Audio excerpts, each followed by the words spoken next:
Bueno, en primer lugar agradecerle a Carlos y a todos los que participaron de la organización, tanto de lo que fue la jornada original, en la que durante un periodo extenso de tiempo se discutieron estos temas, como a la publicación del libro y a la presentación de hoy. Ustedes saben que estamos en una época donde hay una cierta ambigüedad y una cierta confusión acerca de quiénes son exactamente los que hoy detentan el poder en la Argentina, cuáles son sus tácticas, cuáles son sus formas. Incluso me atrevo a decir que no pocos compañeros se han visto tentados a pensar que este predominio de la comunicación política, del marketing, del coaching, de todas esas novedades vinculadas a las redes, eran en realidad el carácter central de la fuerza política que representa Macri. Y a mí me da la impresión de que, si bien todas estas novedades hay que registrarlas, lo más importante transcurre a un nivel bastante más profundo. Y con esto quiero decir que las tácticas, las técnicas, los subterfugios, los métodos que ha usado el macrismo para llegar al poder, a mí me resultan más bien bastante repulsivos. Cuando alguien observa cómo han sido sus campañas electorales, el hecho de que hayan sido exitosas al lograr el triunfo o algunos resultados positivos, eso me parece que no tiene que llevarnos a la confusión con respecto al contenido de esas formas. Yo sigo siendo probablemente más clásico, probablemente más prudente, pero seguramente menos tentado a esa superficialidad de la comunicación actual, del Twitter, y menos todavía tentado por las tácticas del marketing, porque me parece que con el poco tiempo que lleva transcurrido este gobierno, lo que hemos podido observar es que esa forma de la publicidad y de la comunicación en realidad ha sido denominada posverdad, pero no es nada más ni nada menos que lisa y llanamente mentira. Y esto era relativamente previsible. Fuimos testigos de una campaña electoral que, como bien comentaba el compañero Palazzo, pero como todos conocemos, una campaña electoral que se basó en confundir fuertemente a nuestro pueblo, a nuestra sociedad, prometerle cualquier cosa, con una fuerte complicidad de un sistema de medios de comunicación que superan muchas veces lo doméstico y lo folclórico. Es un proceso regional e internacional y que ha resultado de primordial importancia para que obtuvieran los resultados electorales que tuvieron. Si no contaran con la complicidad de medios de comunicación, de una parte del Poder Judicial, de una parte importante de los servicios de inteligencia nacionales y extranjeros, la verdad es que esto no podría haber ocurrido. Lo que quiero decir es que el método por el cual esa fuerza conservadora arribó al gobierno no tiene que llevarnos ni a la confusión ni a la tentación. No son nuestros métodos y son métodos basados en la superficialidad y el engaño. Por eso yo celebro que sigamos nosotros discutiendo, debatiendo, estudiando, informándonos, que sigamos publicando libros, que sigamos dándonos espacios para discutir entre nosotros, para juntarnos, para formarnos, para comprender, porque a nosotros los artilugios de quienes son hoy nuestros adversarios no nos sirven para nada. Yo creo que sencillamente pensar que porque Macri llegó al gobierno mintiendo, nosotros lo que tenemos que hacer es asumir esos métodos y mentir, es una enorme confusión, una enorme contradicción y prácticamente un suicidio político. Nosotros tenemos no que basarnos en los métodos del pasado, ni no ser modernos, pero tampoco caer en la confusión de que porque usen Twitter, esta derecha es una derecha moderna y democrática. No lo es. La verdad es que no lo es. Lo que ha usado son pantallas de humo, ha usado instrumentos modernos para encubrir políticas, teorías y objetivos muy viejos, muy antiguos. Y esto me parece que es central para que lo comprendamos. Es decir, que cada vez que Macri presenta una ley en contra de los trabajadores, la maquille, le cambie el nombre, se valga de el predominio mediático que tiene para ocultar sus verdaderos objetivos, a nosotros no nos tiene que hacer bajar los brazos con respecto a la tarea de esclarecimiento, de comunicación y de información, que obviamente es mucho más compleja, mucho más ardua y mucho más comprometida, pero es una tarea que no podemos abandonar. Por eso yo felicito este libro y también aprovecho la oportunidad para repetir en términos muy sintéticos algunas de las cuestiones que hemos volcado, que he volcado yo en esta intervención. Primero porque van a tener el libro y, como bien dijo Carlos, gratuitamente, no hay excusa para no leerlo. Y en segundo lugar, porque no quiero aburrirlos con una exposición más económica. Pero quería comentar algunas de las tesis porque lo atinado y lo oportuno del trabajo es que plantea las condiciones laborales, no desde el punto de vista de la Argentina, no desde el punto de vista de la coyuntura, sino que desde el planteo mismo, desde el título mismo, la conferencia, la reunión se trató de las condiciones del trabajo en Latinoamérica.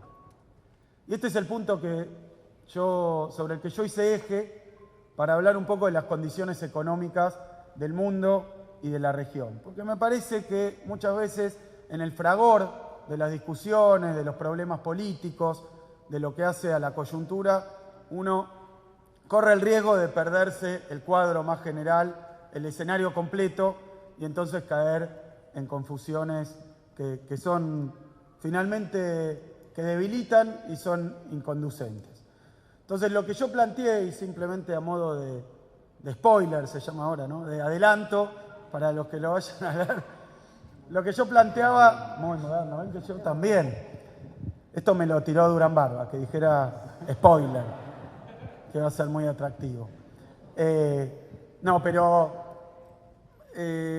una de las tesis centrales que me parece que la tomó Carlos, pero que sin embargo es tremendamente disruptiva, es caracterizar la etapa actual como una etapa de crisis. Y no argentina, no latinoamericana, sino mundial. Insisto sobre esto, sobre todo en contraste y en contraposición a las ideas y las caracterizaciones que surgen de los economistas ortodoxos, de los economistas del mainstream, particularmente de los economistas y del discurso económico de los centros financieros internacionales. Esta es una crisis que se ha tratado de ocultar, de esconder, de minimizar y básicamente de dejar huérfana de análisis para los sectores populares. Pero insisto, y no lo voy a exponer de nuevo porque está en alguna medida reflejada en el capítulo donde está mi exposición, insisto en que estamos hoy en medio, inmersos en una crisis económica mundial. Obviamente que así como comparar la dictadura o la política de la dictadura o del menemismo o de la alianza con la política económica de Macri requiere, por un lado, encontrar los elementos de continuidad, que los hay, pero también las diferencias. De la misma manera, podríamos decir, y sabemos que la táctica política del macrismo es tratar de despojarse de todo elemento de continuidad con las políticas neoliberales de épocas anteriores, y muy a su pesar, diariamente, casi semanalmente, encontramos alguna confesión incómoda de ejecutores, autores o protagonistas de las etapas anteriores. Hace no mucho tiempo salió Cavallo a reconocer esto de la confesión de partes, ¿no? Se aplica, pero veníamos diciendo hace tiempo que esta era una política neoliberal. Salió Cavallo a declarar que este era su mismo programa de gobierno y que incluso buena parte de los funcionarios eran discípulos suyos o cómplices suyos en etapas anteriores. Así que estamos relevados de tener que dar esta discusión y si no fuera que el sistema pseudoinformativo con el que contamos ha tapado también esta declaración de Cavallo, lo sabría todo el mundo, pero lo han ocultado. Pero de la misma manera, cada etapa económica es distinta de la anterior y guarda también similitudes. Yo lo que quiero decir es que la crisis económica que hoy experimenta todavía el mundo, el planeta, tiene una magnitud y una duración solo comparable con la crisis del 30. Obviamente tiene elementos que la separan y que la distinguen y que la diferencian de la crisis del 30. Esta no es la crisis del 30, pero la única que por su envergadura y por su duración se parece es la crisis llamada Gran Depresión de la década del 30, que tristemente, y tampoco esto es un pronóstico, porque como decía que no se repiten las crisis, tampoco se repiten las salidas de las crisis, pero lo que debo decir es que lo que sacó al mundo de la crisis del 30 fue la Segunda Guerra Mundial. En alguna medida el keynesianismo, pero en buena medida también la Segunda Guerra Mundial. Por eso cada vez que aparecen estos indicios norcoreanos, ¿no?, de misilazos y cosas parecidas, uno no hace otra cosa que asustarse, ¿no? Pero también en el marco de la situación internacional en la que estamos. Digo, y no voy a fundamentarlo, simplemente lo planteo como un enunciado, estamos en el transcurso de una crisis mundial. Ese es el primer punto, que es polémico, que lo formulo acá en forma de tesis polémica, porque hay muchos que dicen que esto no es una crisis, que no es mundial, que la crisis se acabó, y algunos que nunca existió. Pero estamos en el transcurso de una crisis económica mundial. Y además, digo acá, que estamos en el capítulo latinoamericano de esa crisis internacional, que es una crisis que empieza en 2008 en Estados Unidos, que se desplaza después en 2010, 2011 a Europa, y en ningún lugar, ninguna estación que toca termina de retirarse. Pero después se desplaza a Europa y ahí tenemos los problemas de Grecia, España, Portugal, Italia, que todavía siguen, ¿no? Pero que a partir de fines de 2013, principio del 14, con una fuerza realmente, creo yo, una fuerza también con pocos precedentes, se empieza a desplazar a los países emergentes, lo que incluye Latinoamérica, pero además incluye China, Rusia y lo que en aquel momento eran los BRICS. Planteo entonces que hoy estamos viviendo la etapa latinoamericana de esa crisis que empieza en 2008 y que pega en Latinoamérica a través de la caída del precio de las commodities, petróleo, cobre, cada uno recordará algunos de los países vinculados a estos productos de exportación, a estas commodities, pero también soja y productos agropecuarios, alimenticios y obviamente también mineral de hierro, es decir, que ha pegado en la balanza comercial de los países emergentes y además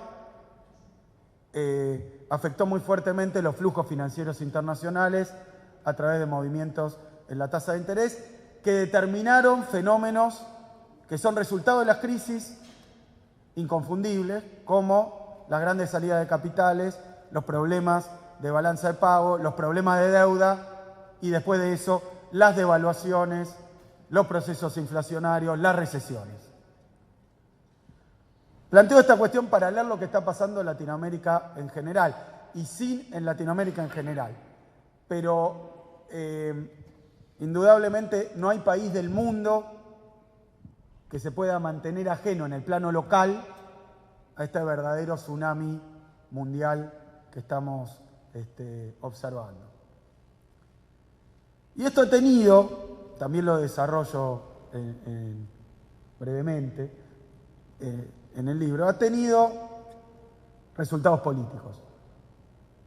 Sin aspiraciones de discutir cuál es la relación entre la economía y la política. Un debate amplísimo desde el punto de vista teórico, un debate conceptual de los más importantes del siglo XX. No me meto en eso, lo único que digo es que alguien podrá decir que la política está determinada completamente por la economía, un determinista. Alguien podrá decir que hay una determinación en última instancia, una posición althuseriana.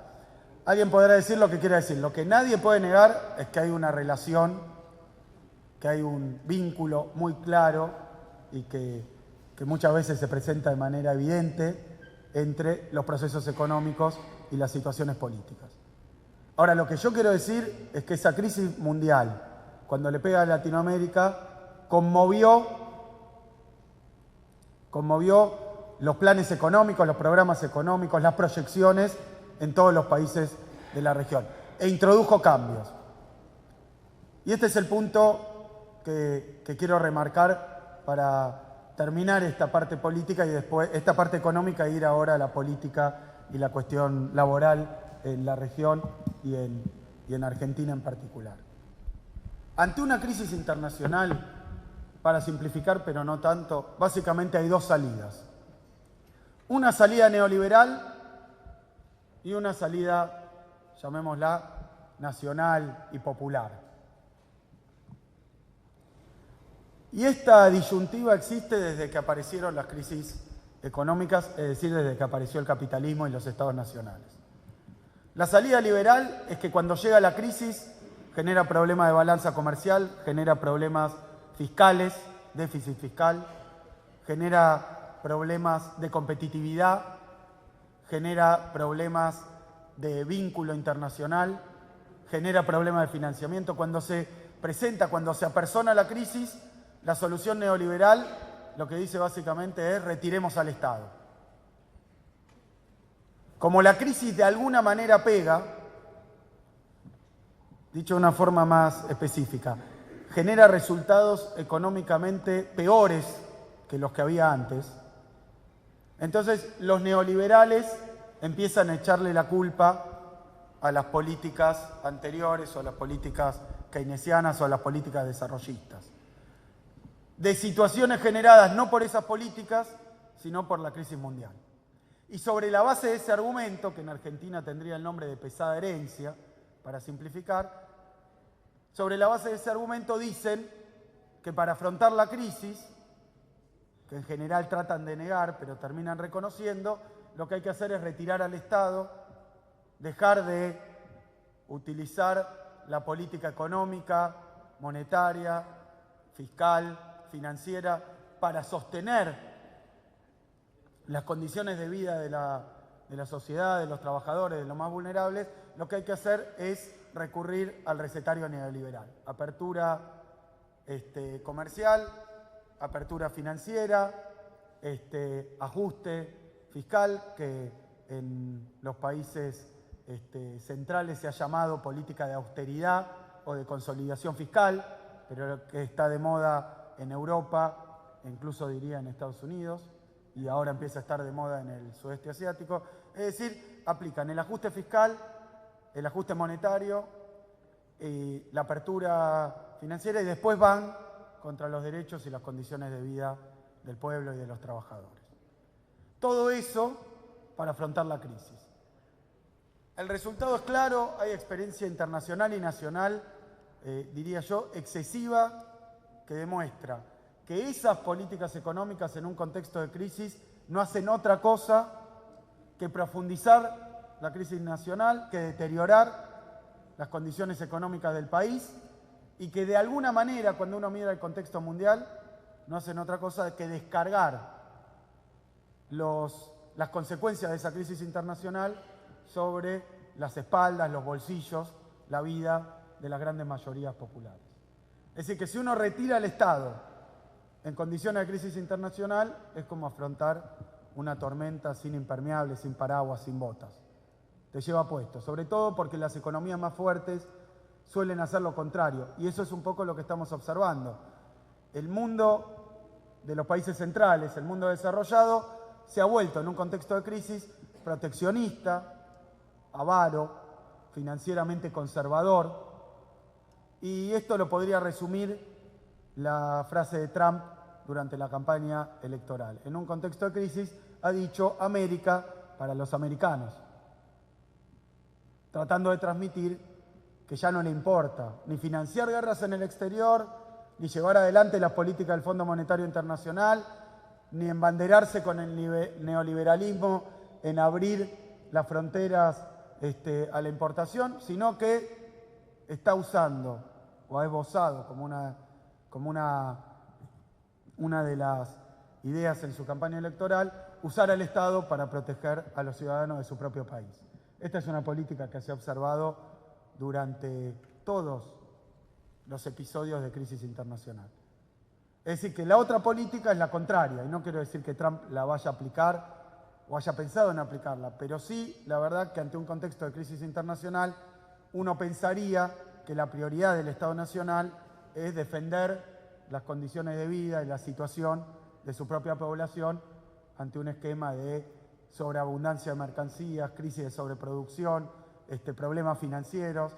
Por eso, las medidas que uno se le viene a la mano es control de capitales, regulación del mercado cambiario, administración del comercio exterior, sostenimiento a través del Estado de las condiciones de vida de los trabajadores y particularmente la aplicación, para ser más clásico y más universal, de políticas contracíclicas de corte keynesiano, donde cuando la demanda cae, externa e interna, cuando la inversión cae, porque hay incertidumbre financiera y económica, y esto es un poco el origen de la teoría keynesiana, dice Keynes, cuando hay crisis lo que hacen los capitalistas no es invertir más, sino invertir menos, entonces tiene que salir el Estado a suplantar y a sostener la demanda interna. Bueno, esa batería de políticas es la otra salida posible a la crisis. De más está decir que lo que ha hecho Macri es, ante la crisis mundial,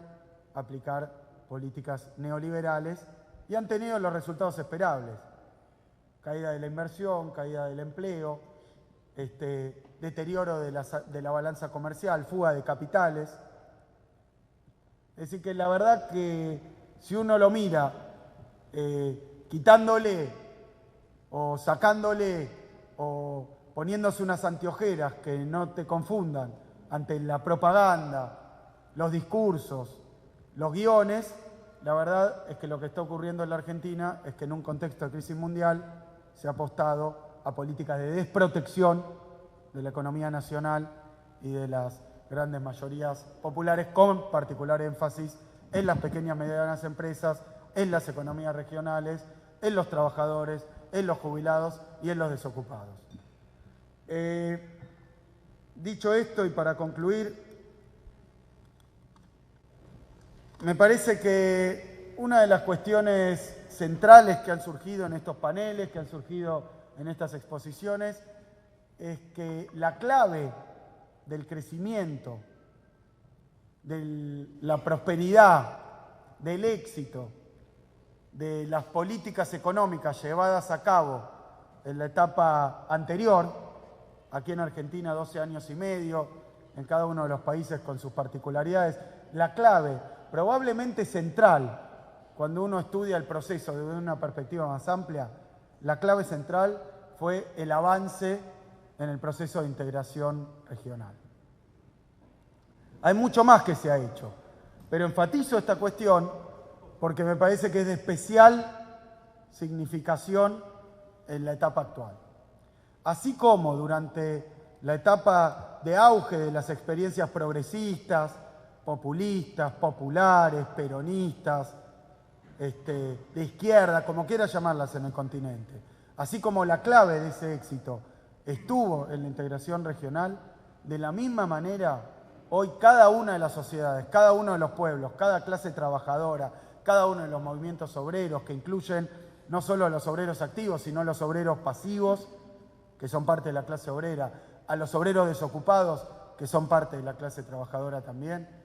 La clave central ante un embate conservador, ante un intento de avance del neoliberalismo, la clave central vuelve a ser la unidad latinoamericana. Acá, hoy, o nos salvamos todos o nos hundimos todos. Por eso yo saludo